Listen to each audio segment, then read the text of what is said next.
Warning, incoming game over. Warning, incoming game over. Welcome to Game Over Edmonton. Maude Schoblocher and I are pinch hitting for our friends here at Game Over Edmonton who are working their butts off in the Stanley Cup final. It must be a wild ride. This is the first one that I've had to jump on for. Maude has done so much for everything for Game Over this whole year. The Edmonton Oilers have lost convincingly, unfortunately, to the Florida Panthers on home ice. Now they face an uphill climb. They have no choice but to win the next two at home and on the road against the defending Stanley Cup champions. Maude, how are you feeling about it?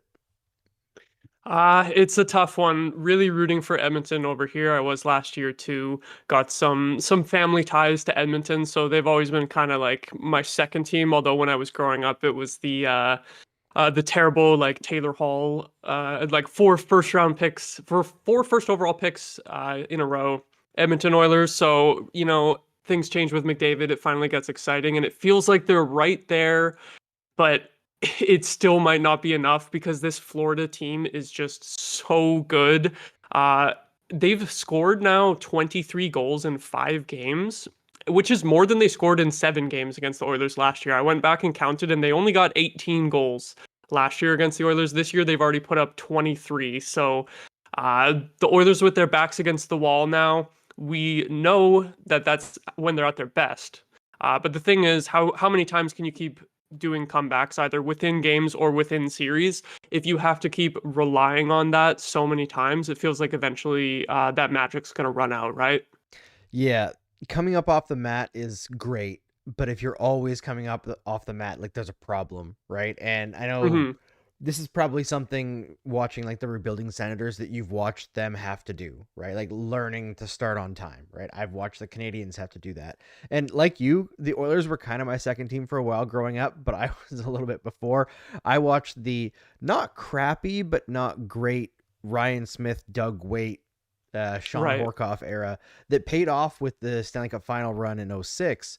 Uh, Obviously not all the way, but they got close. But yeah, the Oilers are an interesting team. They have this ability to build either like a blue collar lunch pail team or a high flying team like this team or the '80s team. But you noticed a problem in this one. I don't know if it's the whole series in a nutshell, but it kind of feels like the difference in this series. The bottom 9 for the Oilers got eaten alive tonight. Yes. So I took a look at the numbers after the second period because I was just thinking like, wow, they're really not generating anything other than those power plays. The first power play in the first period was awful, but they had 2 in the second period, I think, that were actually pretty good. That's where they actually got some scoring chances. But 5-on-5, I'm like, they're really just generating nothing. So I took a look after the second period.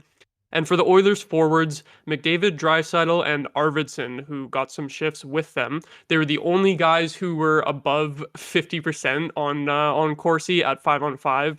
And Evander Kane, a flat 50 actually, but that's only with 3 shot attempts for and 3 against, so nothing happening in his minutes.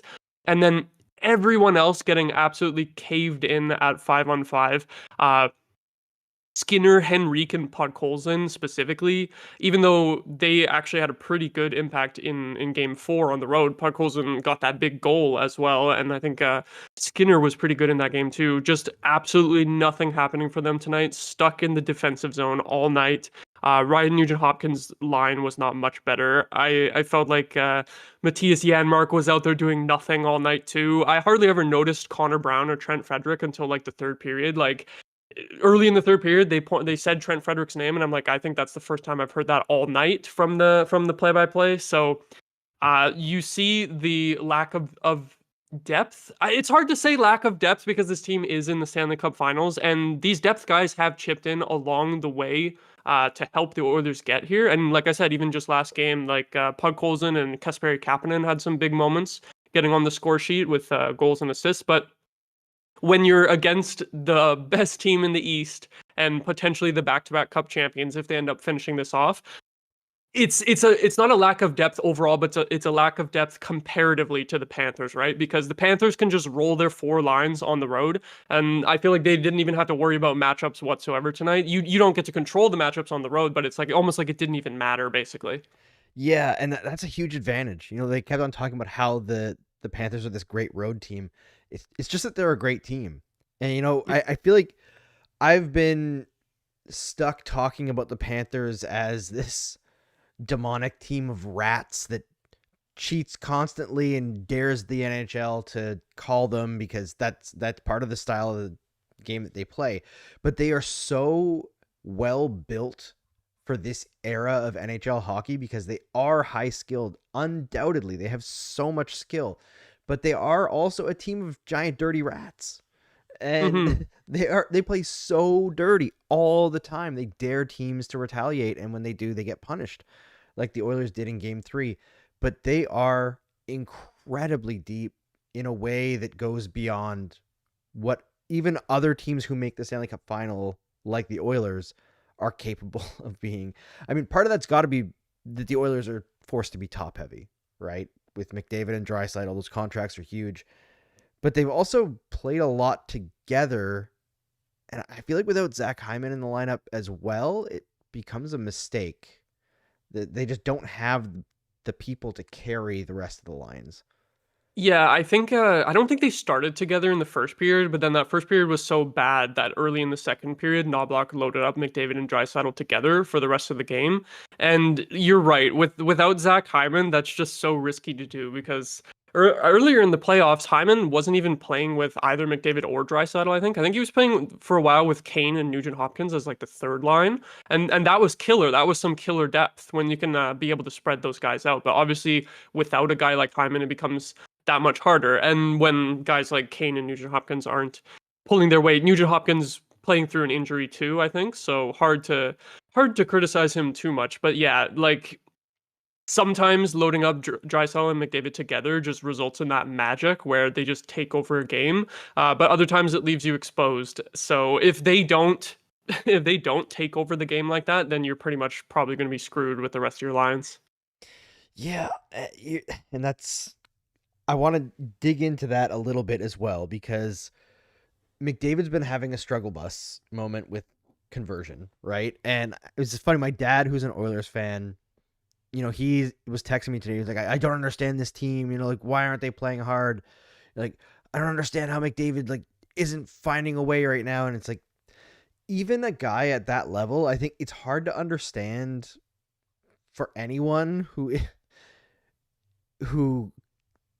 has no exposure to people who are that level of talented in a specific thing, that even someone like Connor McDavid will have a crisis of confidence. And it's not like he thinks he's terrible out there, but you can see a hesitation to him in when he's going to shoot. He's not super decisive. He's deferring to players that maybe he shouldn't be because he is an excellent shooter. But part of that's because coming into this game, his conversion rate on his like expected goals per natural stat trick was about 50% of his expected, which is for McDavid over the last 3 years coming into this playoffs, he was converting on 117% of expected goals. It was like 122 on 103.6, something like that. Like, he is a finisher. He always has been. And now he's had this little stretch where it's not working for him. And in the back of his head, it's not like he's like, oh, suddenly I'm a terrible shooter, but he's like, it's not working for me. So I might have to pass on to somebody else that it's going to work for. And that little voice in the back of your head of doubt at this stage is just, it's death.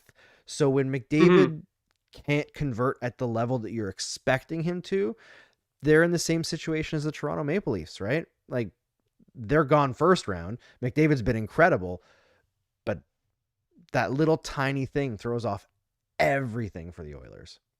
It's crazy that that kind of mentality can still like happen to the best player in the world, and you can't blame him, especially with what he has to fight through to like get any open space in this series. Like anytime he's going down the ice trying to do an offensive zone entry, it's these absolute like beasts on defense. Just in terms of size, like you having to go through guys like Nico Mikkola, Aaron Ekblad, Seth Jones, just every shift trying to fight through that. And the way that these guys play too, always grabbing and hooking and holding and all of that, it's a lot. So then I feel like when there's less chances and it's harder to get chances, maybe he's overthinking it a little bit more. Like you said about with the lower finishing rates, when he actually does get a bit of open ice, it's like, oh well, I'm not finishing my chances lately, so let me pass it off to someone else. Especially when you've got Draisaitl on your wing, right? And especially on those power plays, they're always going for that one timer to him. But yeah, it's so crazy to me that this can still happen with the best player in the world, because like just not to make it about the Sens, but we've been watching Tim Stützle for the entire last 2 seasons, basically doing exactly what you described, where he had a wrist injury at the start of last season. And so he really couldn't shoot the puck at all. And then he's like, all I'm going to do is pass now. And then this season, fully healthy, he still had that full pass mentality where he's just not confident in his shot anymore. And so it's kind of funny to watch the Sens star player doing that for a whole 2 seasons. And then you're watching the Stanley Cup Finals and the same thing's happening to McDavid. But I think it's just, again, because Florida's so good, making chances is hard, whether it's actually a chance for McDavid to shoot or to pass it off. It's just so much harder to get those chances that when you do get them, it's like, oh shit, what do I do? Kind of. Yeah. It's so funny, like to see how it's perceived when a player goes through something like this with McDavid. And it's probably not the right place to get into like this in-depth conversation, but I watched it just not this current season, but the season before with Cole Caulfield, where, like the shooting percentage goes down and everyone's like, oh, well, he's just not getting the same scoring chances that he was before. And then you look into it, you're like, actually he's getting more. And like, not only is he getting more chances, but his chances are coming from in closer, in better shooting areas, is just not converting.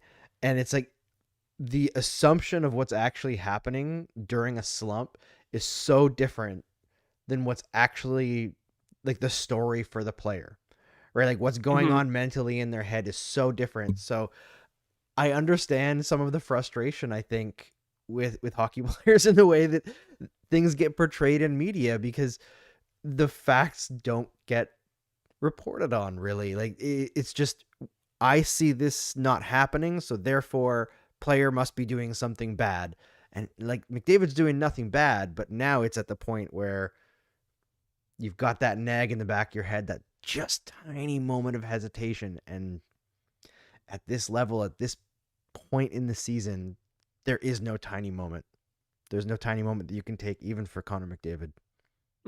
I think at least the encouraging thing for Oilers fans is that we've seen time and time again, specifically McDavid and Draisaitl be able to pull up with big performances when their team's backs are against the wall. So at least there's that. Like I'd say it's not looking good right now, but would anyone really be surprised if McDavid puts up like 4 points next game? No, not at all. I think that's the biggest thing, that Edmonton always has that in their back pocket, right? Winning 2 games in a row for this team, it could happen easily. And we'll get to that in the third period here. We're going to transition to the second period in a moment. Before we do, I want to tell y'all please to subscribe to Game Over Edmonton, because we're doing something cool here. And make sure that you like this stream, share it with your friends, and check it out. Make sure you also subscribe, or I guess follow all the contributors to this channel, including Ash Jubilee. You can find her on whatever social media below, including Avry Lewis-McDougall, Austin Harrison, and of course Graham Mosimann, who has done so many daring things this year in this first year with Game Over Edmonton. It's been really incredible. And of course, follow our good friend here, Maude Schoblocher, who, did you put your in the description, Maude? I don't think I did. I think I forgot. That's okay. It's Maude Sco on most things, right? Yeah. There you go. So you'll find her. She's there. All right, and we'll transition to the second period.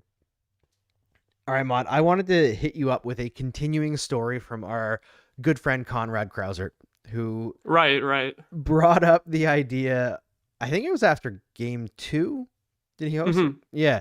that this is kind of the year of the rat. And I guess I just hadn't been paying attention to like the counting stats in these playoffs. I didn't realize how many goals Sam Bennett had. I know he'd been having like a good playoffs, but holy crap, Brad Marchand has been the guy in the Stanley Cup final. And then you've got like Corey Perry having another great year. Matt Tkachuk is still there with Florida, and he's had a great Stanley Cup final here. So he was more bang on than I realized at the time, and he continues to be proven right every game of this series. Yeah, like at the time, it was a very accurate description specifically of game 2, where you had all those guys scoring. Marchand with 2, Perry and Bennett both getting on the board as well. And I think actually might have been Evander Kane scoring in that game too, who's got a little bit of that feistiness in him as well, though he hasn't been nearly as much of a factor as these other guys that we're going to talk about. But yeah, Brad Marchand now has 4 goals in his last 2 games in Rogers Place. Just absolute ridiculousness from him, and he is the king of all the rats. Like for the last 15 years in the NHL, it was 14 years ago that he was in the final winning the cup with the Boston Bruins, and he was already becoming notorious around then for being a player that really gets under your skin. Like I'm pretty sure after that he was like easily the most hated man in Vancouver for the next few years after those finals, and somehow he's still doing it, and he's scoring at a way better clip than I would have expected to. Because I remember before the Stanley Cup Finals, I was listening to a podcast, and they're talking about who do you think for the Conn Smythe. Someone said Brad Marchand, and I was like, okay, he's about point per game, but he only has 4 goals in the first 3 rounds, and he has 6 goals in the Stanley Cup Finals now for a total of 10. And he might be him and Bennett are the front runners now with the Panthers up 3-2 in the series. Like I would probably lean Bennett, but just Marchand putting his name in the conversation in such a big way. Can't believe what this guy's still doing at this age, even though he's not even the oldest player in the series, which is funny. Yeah, I mean, hockey writers who vote on this are very much the "What have you done for me lately" crowd, and having a Stanley Cup final like Marchand is having now is going to put his name on there. And the fact that he's also a veteran that all these guys adore because he's a fantastic quote. He's a character. He gets on everybody's nerves on the ice. He's like the ultimate competitor, ultimate teammate, but also the easiest guy in the world to hate for so many reasons, whether it's intent to injure, the trash talk that likely goes over the line a lot more than we hear. And, just the diving and everything, and the fact that he's good. He's so genuinely good. And it's probably not going to make me popular with anybody watching this, or frankly, myself, but I have to give Brad Marchand some flowers because did you think you would be saying this like within the last few years? You're like, I hate that guy. Like you wouldn't want to say anything nice about him. Honestly, I thought that he would fall apart a lot more than he has after the major injuries that he dealt with. I think it was like the last year of Bergeron's career.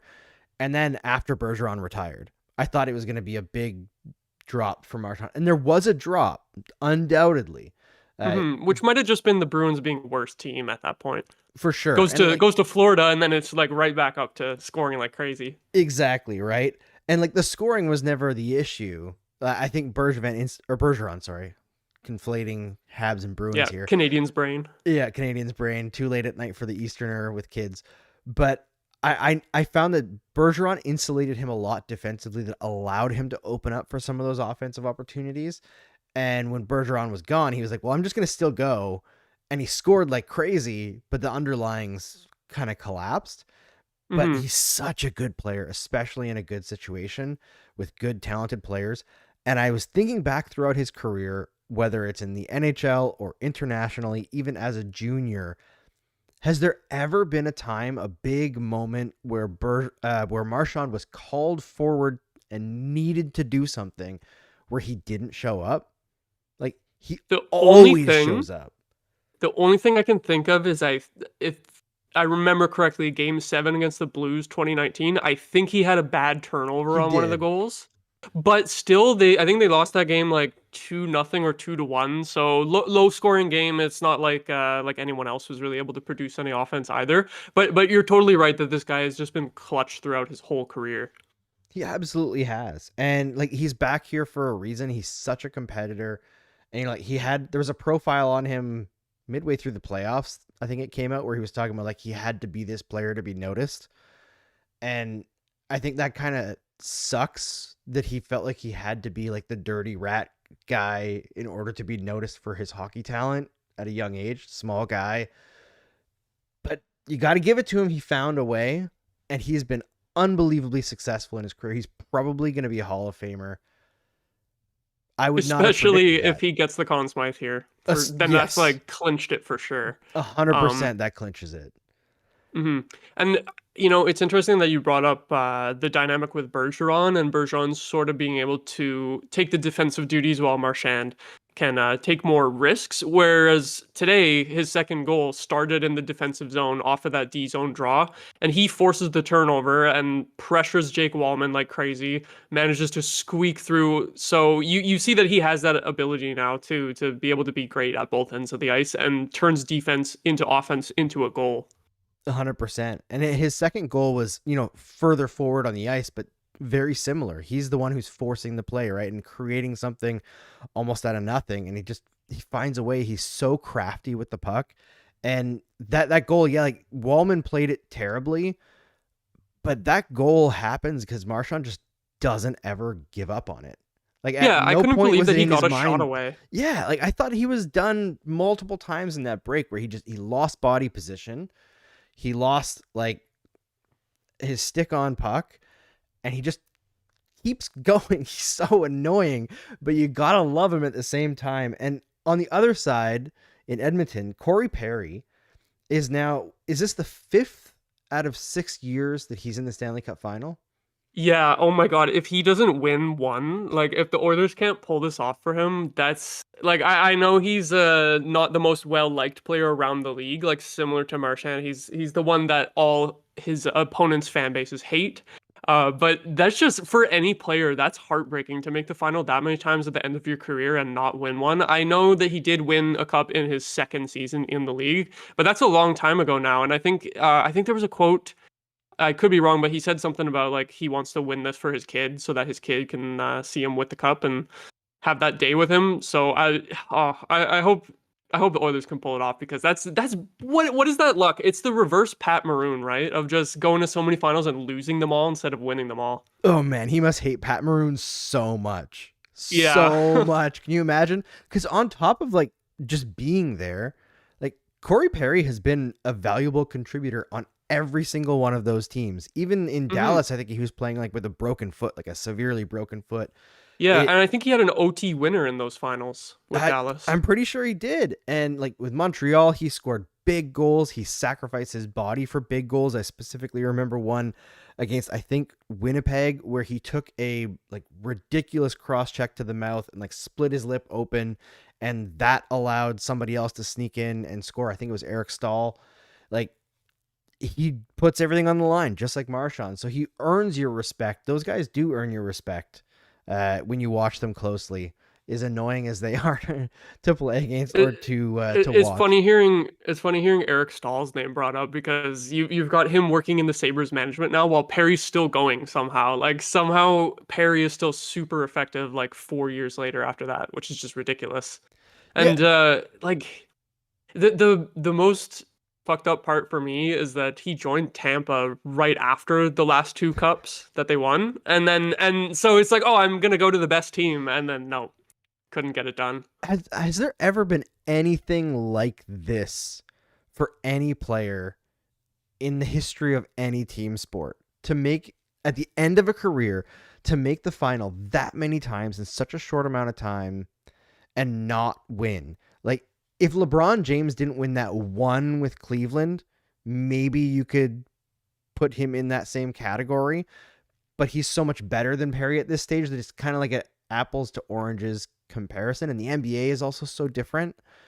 Hmm. And like, Perry's jumping across multiple teams and continuing. That's the thing. There's so much parity, and he keeps picking the right team every year, or at least the second choice of they always lose in the finals, but he picks one of the teams that gets to the finals every year, which is just crazy. It is absolutely wild. He's like the Henri Richard of losing the Stanley Cup. Yeah. Oh my God. What a title to hold. It's a very bad title, but you got to find a way to get there, right? So you got to give him that. How is it possible for him to? I've never seen anything like this. I don't think anybody has. Especially like adapting your game as you got older, because he was always a pest, but like he's noticeably a very slow skater now, but he still manages to find a way to be effective, and he's become like with Hyman out of the lineup, he's like the number one option that you want in front of the net. And the fact that he's been able to play a lot of first line shifts with McDavid throughout these playoffs and not like slow McDavid down, that's really impressive to be able to adapt his game despite definitely not having the legs that he used to. Yeah, that adaptability, I think a lot of it comes from intelligence. I remember seeing that when he was in Montreal. Clearly he was not the same guy, but he always found a way to contribute and be a valuable member of the team. And that's a skill, similar to Marchand. I feel like part of it is just like physical freak thing. I can't believe that he's still such a good skater after, like, didn't he have hip replacement surgery or something like that? Like, it was something crazy. Like, he was supposed to miss a whole season, and he ended up coming back after like 2 months. That's always crazy to me when these guys come back so soon. It's like, oh yeah, he's gonna be done for the season, and then he comes back in March. How do they do these things? I mean, a lot of medical care that us average people would never ever get access to, because it would probably cost millions of dollars. The best doctors in the world, I guess. Absolutely. All right, coming up next, we're going to talk about, can the Oilers actually win this? Because that is the question on every Oilers fan mind, right? You got to be wondering, is it possible to beat this ridiculous Goliath of a Florida Panthers team 2 straight times, once on the road, and then back home in Edmonton to win the Stanley Cup in Edmonton? It'd be pretty damn cool. Oh, yeah. Oh. I mean, watching the Stanley Cup being won at home is always the coolest. It kind of, to be honest, I get kind of annoyed when it's on the road. Like, unless it's really the team that I'm rooting for, I'm like, okay, you guys could just lose and then get it at home next game, Like, I think Ash from Game Over Edmonton, she was saying, I don't even want to, like, we could win tonight, but I want Game 7 regardless, just because she wants to see that celebration on home ice, because it would be so much better. It's getting the loud home crowd with a cup celebration as opposed to the depressed fans of the losing team. It's just so much better. So, I mean, Florida will have a chance to do it in Game 6, but hopefully we'll be back Edmonton for Game 7. Yeah, I'm really hoping so. I think most people want to see another game in this series as well.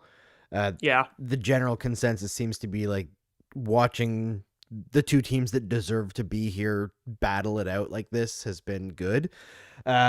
Anthony P in the chat says, does McDavid ask for a trade before or after July 1st? I think you are vastly underestimating how loyal Connor McDavid is and how angry he would be to lose 2 years in a row. I think he's going to be somehow even better no matter what. Yeah, that's the thing, is he's very clearly not a quitter. I don't think he would quit on the Oilers and the city of Edmonton after coming so close 2 years in a row. Especially here, like, here's the thing as well. I had to double check, but only one more year left on his deal. So he'll be in the position of either extending or potentially going to free agency.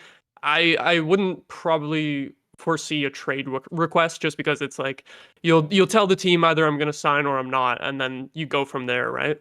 Yeah, absolutely. And I like, if there was any possibility of that, I think there would be rumors swirling already. I think he's as committed as a player can possibly be who's not under contract for 1 billion years. Especially like if they don't get it done too, like he's probably, I feel like he's the type of guy that will just blame himself and not like blame the whole city or the whole organization and his teammates and be like, oh, they're not good enough, I need to go somewhere else where it'll be better. Like, I think he would have the opinion of, we are so close, we have to keep trying, Yeah, although we're getting ahead of ourselves because the series isn't over. The Panthers do have a 3-2 series lead. The Oilers do have a path to victory here, I think.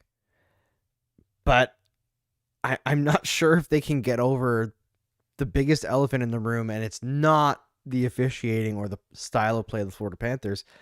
There's a goaltending mismatch here, and I'm the first person to admit That like I'm a goalie guy, and when I watch Sergei Bobrovsky, I don't see it, but I know that on balance, he's an absolutely incredible goaltender who also sometimes is like the worst goaltender in the league for like one season out of every 3.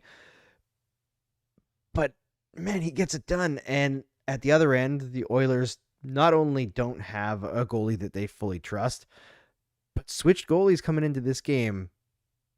How do you feel about that one? I think starting Pickard was the right decision just because he saved the day last game. Even though it wasn't exactly Skinner playing poorly before he got pulled, it was just he was getting absolutely shelled and really had no chance on a lot of those goals in game 4. But I think it made sense to go with the guy who came in and got you the win and only allowed 1 goal on whatever the remaining shot total was that Pickard faced. I think it made sense to go with him, especially because up until today he was undefeated in the playoffs with 7 wins, and 7 wins with each of the goalies, which is pretty interesting. I think it's pretty rare to see that for a team in the Stanley Cup Finals to not have like one elite goalie with the bulk of the wins. But that's part of the problem, though. Like you mentioned, the mismatch against Bobrovsky. Bobrovsky has the ability to just steal games that I feel like Skinner and Picard don't. Which is weird to say because Skinner does have 3 shutouts earlier in the playoffs, but I feel like a lot of that was just really good team play from Edmonton back then, and especially against a team of Florida's caliber with the depth they have on offense. I just don't think him or Pickard have the ability to just steal one for Edmonton, and it's just such a mismatch, like you said. But do you think that they should go back to Skinner for game 6? Because that's what I'm leaning towards at this point. It's like you tried Pickard and it didn't work. So even though Skinner got absolutely destroyed, 9 goals in 4 periods down there in Florida, it feels like a bad idea to go back to him, but I feel like you have to, right? Yeah, I feel like every time they've gone back to Skinner from Pickard, he's rewarded them, right? Like That's the thing, is when he came back in the second round, that's when he was at his best. I think the back-to-back shutouts right when he came right back in. So they got to do it, right? yeah, I mean, Skinner has been the guy that they've tried to trust the whole way through. He's the guy who was here with them last year. He also wasn't very good last year in the playoffs, but he had his moments, especially once things got serious after the second round last year. But it's such a tough situation because I think at the end of the day, they know deep down that neither of these guys are the guy. Like they're not good enough, and you can't trust them to be on the same level as Bobrovsky both of the next 2 games. Yeah, you need either Skinner or Picard to outduel Bobrovsky 2 games in a row.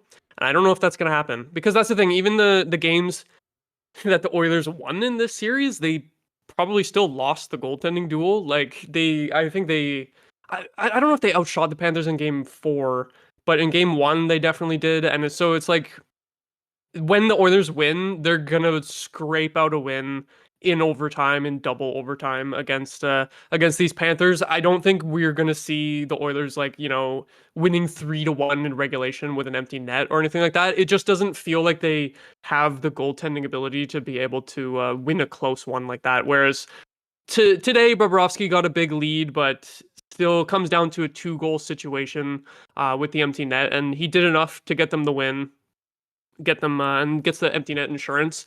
I just don't think that we're going to see a goaltending performance like that from the Oilers goalies. If they are to get back to game 7, I think it's going to be like another close, high-scoring win for the Oilers. It just feels like that's the only way that it can happen for them in this series. The 2 wins that they got, and then all the losses allowing a lot of goals too. Yeah, I think it's hard to imagine them winning any other way. You're right. Just with the cards that are on the table, there's very little chance that they're going to pull out like a pair of 2-1 wins. Like that's just not who the Oilers are. And I think that if they were to try to be that team and do like the lock it down approach, they're abandoning everything that they are, and they're going to get blown out of the water. Like that's how you end up having like listless games at the end of a series where you look like you have no energy when you're too nervous to be your own identity. Right. And the Oilers have got to lock in and find what makes them special and find a way through, because this Panthers defense is so suffocating. Like, this was a slog of a game, and I doubt it'll be that bad the next one, but if the Panthers score first, it probably will be.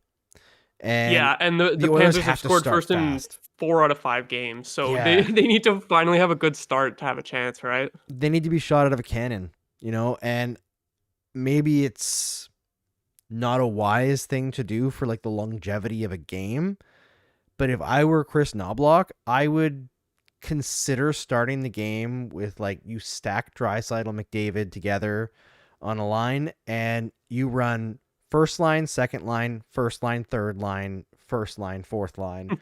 Yeah, keep the like, bottom 6 guys fresh for later. Yeah, and you just run the hell out of them that whole first period, try to build a lead. Second period, split Draisaitl and McDavid. Then you try a more balanced approach to let them not be burnt in case things don't go right. But, like, they've got to try something to get through this offense. Other than that, I would consider, like, last 5 minutes of every period, go 4 forwards, one defense. Like, Really, try at something. even strength. Yeah. Oh my god. Like, the Florida Panthers are so good defensively. I would mess around a little bit if you're the Edmonton Oilers, because what have they got to lose? It's the Stanley Cup final. You're facing elimination. You're afraid you're going to get embarrassed? Like game 3? That would be wild. I don't know. Well, yeah, it's at a point though where it's like, yeah, what else can you try? Like, and like you said, split them up later in the game to avoid McDavid and Draisaitl getting burnt out. But it just feels like, how are you going to possibly win this thing without them getting burnt out? Like, without putting them just to the max and playing 30 minutes a night for both, like, game 6 and game 7 if you get there. It just feels like you're going to need those 2 guys to will you to victory. Yeah, I see Avery's in the chat here. He says McDavid is definitely staying in Edmonton. Draisaitl wasn't re-signing if he didn't know McDavid would stay. Yeah, I feel like that's Right. That's a good point. 100,000%. There's no way Draisaitl is like, I'm going to sign my life away to a team that's going to give up my best bud and line mate. I don't think so. Adam Firebear says they needed to address this so much sooner. Edmonton fans were saying that last summer. You're talking about the goaltending, I'm assuming. Probably the goaltending. Yeah. I had one more note on the goaltending too, which this probably would have been a little more interesting if the Oilers had won tonight. I was going to spin it as like a potentially like positive or interesting thing, but just now I feel like that they lost and it feels like they might lose the series. It kind of just, more so shows the importance of elite goaltending to actually win a cup. Of just going back through like the past, like almost 10 years, I wrote down here of the teams that won the cup. So like if you go back to the Penguins 2016, Matt Murray played every game. They didn't even play Marc-Andre Fleury in that playoff run. The next year they split between the 2 of them. But still, that was 2 elite goalies at that time. That's like a way better tandem than Skinner and Pickard. Well, and I believe part of that was because Murray was injured too. Yeah, injuries too. That's the thing, is there's a playoffs. couple other times in the list that I'm going to go through where the backup does play for a while and get some wins, but it's almost always because of injury, and it's never because of poor performance from the other guy. I think when they switched back to Matt Murray in 2017, it was the Sens blew out Fleury just in one game, and then they're like, all right, we're going to switch it up. But even then, that was like, they would have been fine no matter which goalie they went with, I think. But from there, 2018, Braden Holtby, he didn't play the first 2 games, which they lost, but then he played all 23 games after that, wins the cup. 2019, Biddington played all 26 games of their playoff run. No, Jake Allen played like less than a period. And then you have Vasilevsky with back-to-back cups, and he played all 25 games and then all 23 games. Darcy Kemper on Colorado, 16 starts. So I think due to injury, Pavel Francouz actually got 6 wins. This is the interesting one. He got 6 wins with only 4 starts. So that means twice that Kemper was pulled and Francouz actually came in and got the win. So that's probably the most comparable one, where it's not fully elite goaltending, but I think you could say that Darcy Kemper is still like leagues above Stuart Skinner, you know? Yes, 100%. And then you have Aiden Hill, played 16 games for Vegas to win the cup, and he was injured at the start of the playoffs, so Laurent Brossoit played 8 games and got 5 wins. So again, that's another one that's only because of injury, and then as soon as Aiden Hill got back in the net, he's just in there and he takes off. And then 2024, Bobrovsky played all 24 games. So it's very rare, at least in the recent memory of the NHL, to have two goalies going back and forth. Like I said earlier, Skinner, I think I mentioned earlier, Skinner 7 wins and Picard 7 wins, split evenly, and you're really not sure like who should be starting in game 6 of the Stanley Cup Finals. That's a problem, right? Like just it's only the cup winners that I went over, so maybe you could say other finalists, maybe they didn't quite have the elite goaltending, but hey, maybe that's why they lost, right? Yeah, 100%. You know, when we were talking earlier about the goaltending stuff and the splits before you even brought it up here, I was thinking back of like Stanley Cup final runs that I could remember where there was a split between the two starters or whatever. And one that kept on coming up to me was, I'm pretty sure Grant Fuhr and Andy Moog split a couple of runs for the Oilers in the early 80s before Moog was traded, I believe, to Boston. He went to Boston, yeah. Yeah, and I am a Andy Moog truther, and people will probably get mad at me if I say this on an Edmonton show, but I thought he was the better goaltender between Moog and Fuhr. Hot and if you go back through their careers and you actually adjust their like save percentages for era and all that, Moog comes out as like really good, like really, really, really good. And Fuhr, while very good, comes out like closer to average, but like similar to Brodeur, that he can just play a lot and he doesn't suffer his performance by playing a lot. So and that's another thing too, is we're in an era of the NHL now where you don't want to overwork your starter in the regular season. Like the Devils used to just play Brodeur 70 games in the regular season and they'd only allow like 20 shots a game, so it was like perfectly fine. But nowadays most teams are wanting to have either a really good backup or even a solid like 1A 1B tandem. But then when you get to the playoffs, these teams that win the cup, then even if they have a really good backup, you just want your starter fresh playing all those games because you didn't overwork him in the regular season. But the Oilers just don't have the guy who can be the workhorse in the playoffs, and in goal it's just up and down roller coaster with both guys. Yeah, it's funny about like this trend towards going with tandems because it's weird enough. I got to talk to Grant Fuhr, I think it was like last year during the cup final run for Betway, and I did an interview with him and I asked him about going back in time, would you have rathered have like a good backup goaltender that could take 20 games off you and maybe extend your career? And he was like, no, like almost every goalie, he was like, they want to play every night. Yeah, they want to be in sync with the team. They want to feel rubber on their pads, because if they're not feeling rubber on the pads, they feel like they're losing their focus.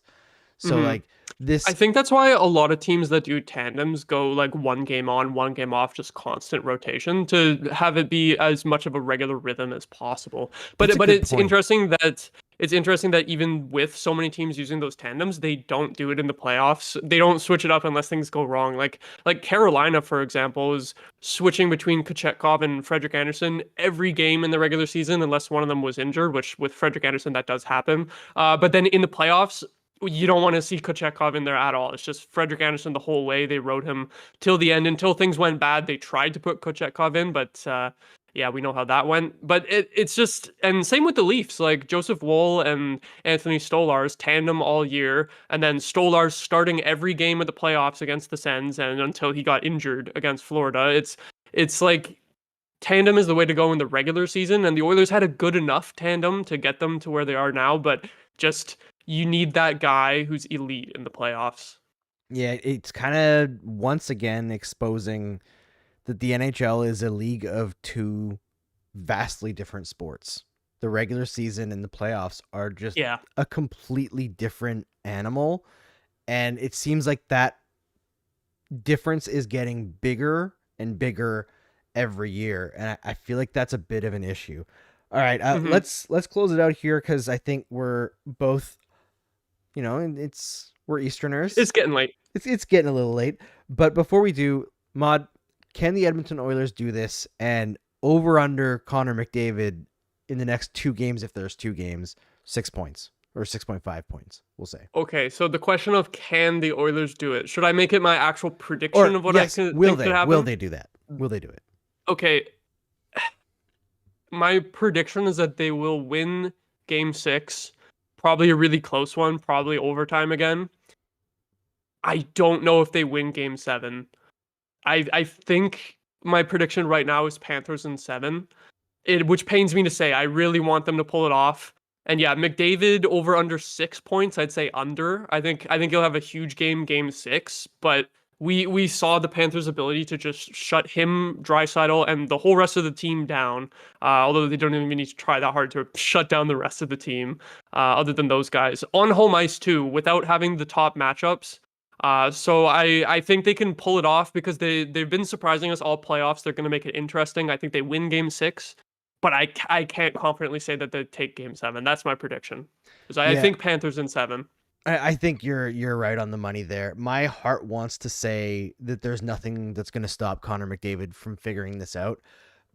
But this has been such a different playoffs in terms of what is and isn't, I guess, a penalty, we'll say. It's not the Four Nations face-off where McDavid is going to get open ice. There are going to be guys just on him like a backpack. With everything on the line, it's going to be tough. However, I do think Game 6 is going to be the game where the Oilers finally have their good game against Florida, and they'll have a decent performance in goal, just decent enough, and just smash next game in Florida and score like 6-7 goals. I feel like they'll chase Bob, and then everyone will get really overconfident going into Game 7. Like, oh, Bob's shattered. He doesn't have the confidence, and Bobrovsky will play fantastic. Because it was a little like that last year when they went back to Florida for Game 5, where it's like, okay, Panthers 3-1 lead, they can just win it on home ice and finish it. And I think the Oilers smacked them in that game, and McDavid had that ridiculous assist to Corey Perry. But then in the end, Bobrovsky with the 2-1 win in Game 7, and the Panthers were able to shut down the Oilers offense. So I think they still have a big game left in them, but I don't know if they can do it twice in a row against this Panthers team. Yeah, and if anybody could lead them through this, it is like that McDavid-Draisaitl duo. Like, they can do amazing things, but the uphill climb is extremely steep, and unfortunately, the hill has, like, I don't know, lava flowing down it in the form of the Florida Panthers. They are an incredible team. So we'll see, but I'm not sure I believe at this point. Make me believe, Edmonton. Yeah, I'll be cheering for them all the way, though. I don't want to sound I'm being a pessimist, but I'm still all in on cheering for the Oilers. 100% same here. All right, Adam Firebar, before we close out, says, I'd be happy to listen to you too for a few more hours. Thank you so much, my friend. I think it's been a good show too. I've really enjoyed this. Yeah, it's awesome. Thank you for tuning in, Adam. Absolutely, and thanks to everybody who's here with us live, and if you're watching on the replay, make sure you like the stream before you check out, and if you're listening as a podcast, throw us a rating on Spotify or Apple Music or Amazon or Audible, wherever you're finding this. And I am Andrew Berkshire, here pitching in with Maude Schoblocher from Game Over Montreal and Game Over Ottawa, respectively, but here for Game Over Edmonton as the Edmonton Oilers lost Game 5 of the Stanley Cup Final and face elimination in Florida in Game 6. Peace out.